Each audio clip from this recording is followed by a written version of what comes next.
let me actually start by saying I was cheering for the Liberty.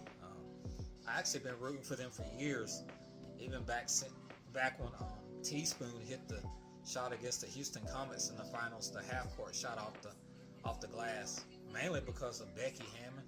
Becky Hammond's like one of my all-time favorite players, and she was on that team.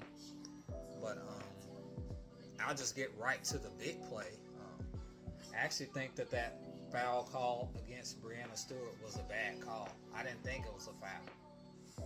Do I think that they were that it was stolen from the Lynx? No, because it's like a 40-minute game, and you had your chances to score and didn't. You had your turnovers just like New York had their turnovers. There's never one play that decides the game. I get them having a gripe about that call, but Kayla McBride's like their knockdown three-point shooter. And before that, they got her a good look on an out-of-bounds play. And she rushed it and missed an open three. When she should have knocked that down given her capabilities. She was hitting some shots last night. She was pulling up. She was exploiting mismatches, kept taking Jonquel Jones off the dribble so she can score. She got a good look. She just didn't make it.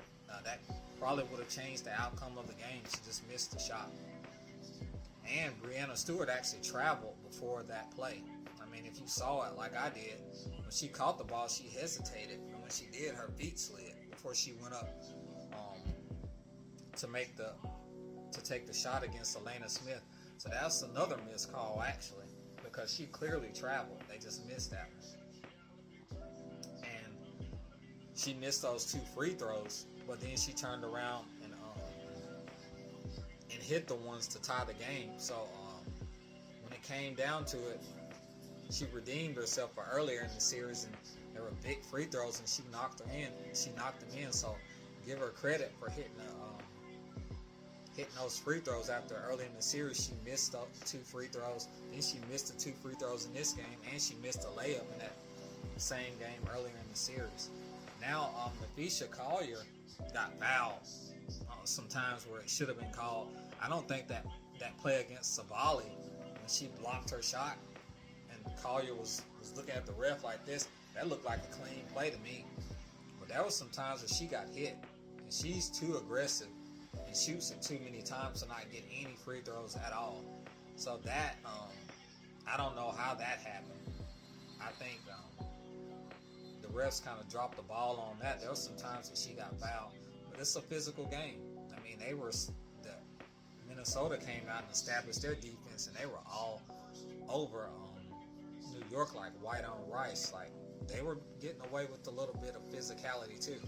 So I just think the refs,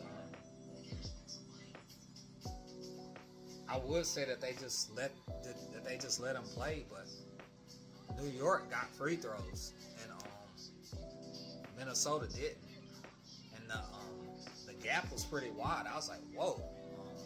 After the game, when I actually noticed that, I honestly didn't notice that Collier didn't have any free throws at all. She still got buckets and did her thing. She's too good not to. But there were some times where she got fouled. And there was probably some times where Liberty players got fouled. Sometimes calls don't get called. But that call against Breanna Stewart, I actually wouldn't have had a problem with them not calling anything there. And she got away with traveling. But you can't put everything on one play or at the end of the game like you didn't have your opportunities. And then they got to overtime and just basically did nothing. They just didn't show, and maybe their whole mood changed after that call, because I mean that's a momentum changing play. That kind of sucks the life out of you. Play, then she hit the free throws. That can kind of change the course of the game. I'll admit that, even though I was rooting for the Liberty, and I'm glad they got their championship. But yeah, it was a bad call, but one call doesn't decide a game, because that call resulted in 2 free throws. So I mean, if those were the only 2 points, I can guarantee you that it would have been a heck of a blowout in Minnesota's favor. Those weren't the only 2 points of the game. Minnesota had their shots. They just didn't capitalize. Then they got to overtime and didn't execute.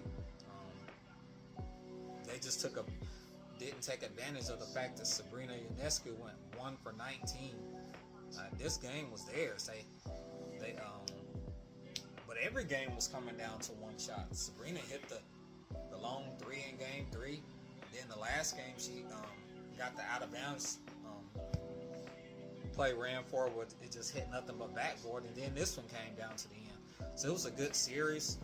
I'm glad for the WNBA that they're getting this type of recognition. I've been a fan for years because I just like good basketball. I'm just a fan of the game, and it doesn't always have to be about dunks for me. I just love the game of basketball. But I'm glad to see that they're getting this much attention, and I look forward to next season. Look forward to seeing what Caitlin Clark's going to do in year 2. Look forward to seeing New York try to defend their title. See the Minnesota Lynx try to get back, and see what the Aces are going to do. See if they can try to get back after winning 2 in a row and not getting back there this year. There's a lot to look forward to. And now we got the NBA starting. College basketball, these teams are playing exhibition games right now. I'm watching Tampa Bay and the Ravens. They're playing right now. The college football season's in full swing. We're on week 8 or 9 or something like that for some teams. So I love this time of year when there's just so much going on in the sports world.